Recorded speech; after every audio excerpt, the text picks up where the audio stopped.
today is a glorious day, lots of amazing clouds in the sky, and nice and sunny, perfect again for ND10000 use. So I've made the gamble and I'm heading way up to the north of Okinawa to a site that I know has the potential for many different compositions, especially with the where such a long exposure is needed, and hopefully we'll come back with some incredible shots today, but in the interim, to get there, I'll leave you with a nice little time lapse. It's probably going to take about another hour to get to location, but we'll speed that up with the magic of time lapse. Boom.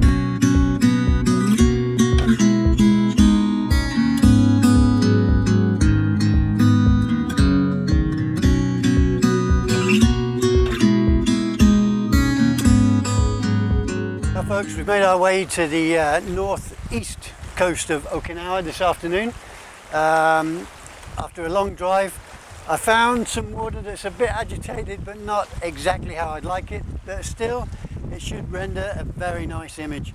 We've come to a location called Ienahama, which is very popular with campers, with fishermen, not so much with swimming because there are some pretty dangerous currents that head out, some rip currents that head out through some of the channels here, but it is absolutely such a beautiful location. Check this out.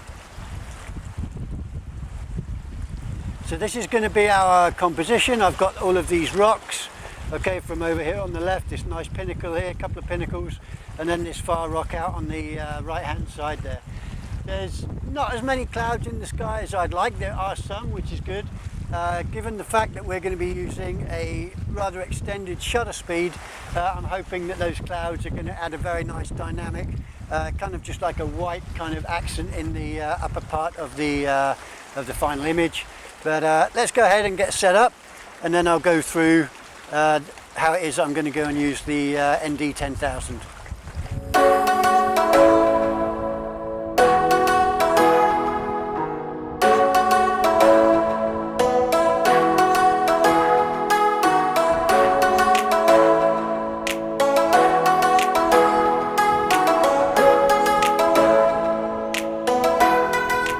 Well, first off, I'm going to apologise if you've got wind, as in the wind that is getting picked up on my mics.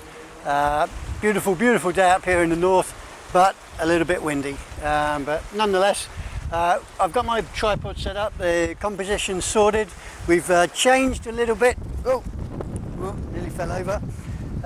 Changed a little bit, and I've come up to a slightly higher elevation, just so I can get the complete scene in the shot, and there we go. So that's going to be the main composition there. Now there are some clouds in the background, so I'm hoping that that's going to be an awesome aspect to the shot. If I turn this way, I might be able to cut down some of the wind. So how am I going to set up? Okay, so first things first, my horizon is interrupted by the large pinnacle that we've got just out here. If I turn the camera, you'll be able to see it. So this large pinnacle that we've got out here, the horizon's interrupted, same with this one and this one over here. So for that, I'm going to employ the use of a soft grad, a 0.9, just to try and take the sting out of the white clouds in the sky, because we are going to be exposing for quite a lengthy time. So I'm going to go ahead and fit that and sort out the gradation point for the filter.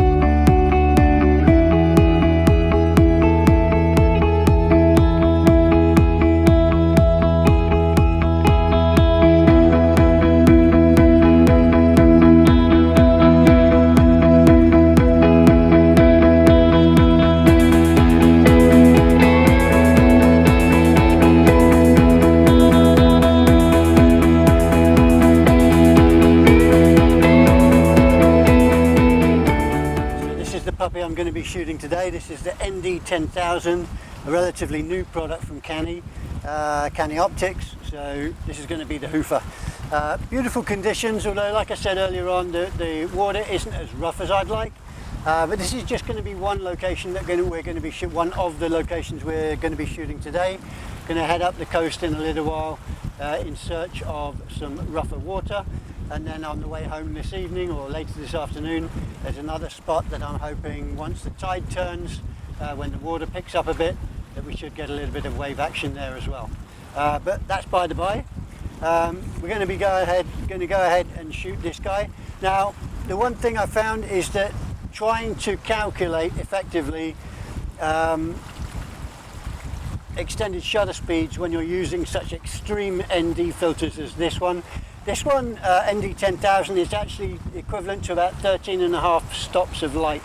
So in effect, it reduces by a factor of 13.5 the amount of light going into your camera's lens and onto the camera's imaging sensor. So then the only thing to compensate for that, if you want to expose, is either open up your aperture as maximum as possible, because it is pretty much welding glass, or extend your shutter speed or lift your ISO. Now, with your ISO, obviously, the higher you go, the more noise you get. And with your aperture, the wider you go, the less depth of field you've got, which is counterintuitive to landscape photography when you want to get as much detail in the majority of your image as possible. So normally for landscape imaging, I'm working at about between f11 f16, and so where this filter is concerned, f16, even at ISO 100, in the middle of the day, when you've got an amazing amount of light as we've got here today, you're still going to be looking at exposures in the minutes. So now I've got everything set up. My camera's good, focus is good, composition's great. I've got my soft gradual neutral density 0.9 filter in place. I've set the gradation point on that, and so now it's a matter of placing this filter in, the ND10000, plugging in the intervalometer, as it were, the trigger, and then we'll be ready to go. So let's get that done. What I've found with shooting this particular filter over the day and a half that I've had it, is that you have to be really careful with your blacks. Now, whilst you may use your LCD screen as a reference screen once the image has been taken and you look at it, oh wow, great, make it a point to zoom into your image and look at the shadows into the dark areas, because it could be very much that there is quite a lot of noise in there. To counter that, what I've done, I've since shifted my ISO up to 160, and I've extended my shutter speed to 3 minutes. Okay, and with that, I think I've got a very nice image. I'll check it on the computer later. But what I do want to do is maybe change my position a little. I can see just over a ways just off in the distance, there are some nice rocks with a lot more water activity around them. So let's go ahead and change location and see if we can get another.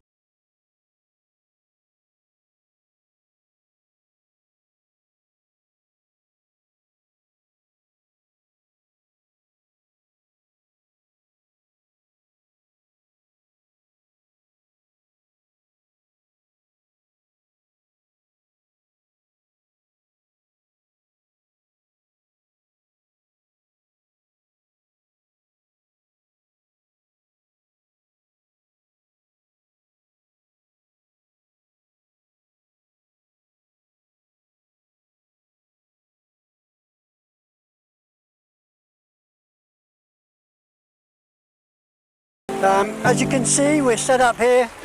We've got these beautiful rocks here just offshore. Okay, you've got the main rock of Iana Hammer just over in the distance there.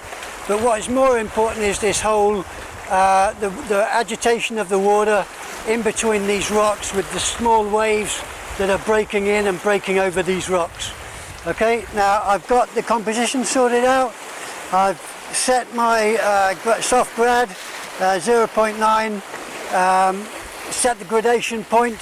So the majority of the real estate, as it were, of the image of the composition is focusing on these rocks, with about a third occupying the sky.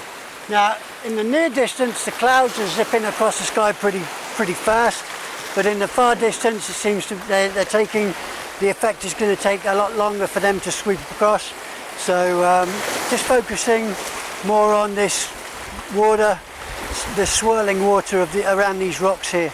I've got the filter in place, the ND10000. Now I'm using the internal intervalometer of the Canon EOS 5DSR, which also has a bulb exposure mode, and I've set that to an exposure time of 3 minutes and 30 seconds.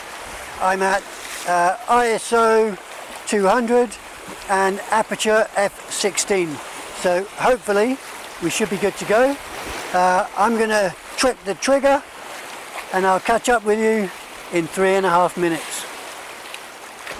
Now whilst I'm waiting for the exposure to happen, what I will say is that during such a long exposure, what is a good idea is to cover up the eyepiece to stop any stray light going in through the eyepiece, and also to put a shade just over the filters there, just with my hand, and that way that stops any light going down in between the filters and the to create any like light streaks or anything like that. So just a couple of points. It may not have an effect, depends if the sun like it is today is overhead and really harsh, but what you can see behind me is the water's going crazy, so the effect on this long shutter should hopefully be very nice. Ah man, what an absolutely beautiful image. I'll knock it up on the screen at the end, but I think we need to get our glad boots on, get our happy boots on, and go and find another composition, because today it will certainly be a good day of imaging.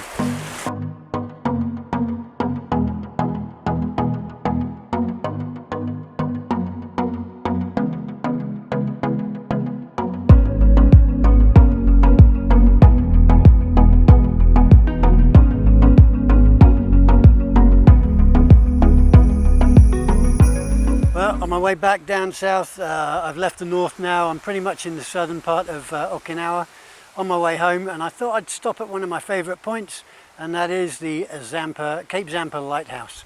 As you can see, relatively minimalist kind of shot. All we have is this nice leading line of the cliffs going all the way off here up into the distance, the lighthouse in the middle, and the thing that really gets it for me is this: you've got this kind of like worn white rock. This is where the fishermen generally kind of work their way along the cliffs here, and over time that rock has become worn white, but also up in the sky we've got these nice wispy clouds, so I thought, why not? Looks like a good, cool opportunity. It doesn't always have to be moving water.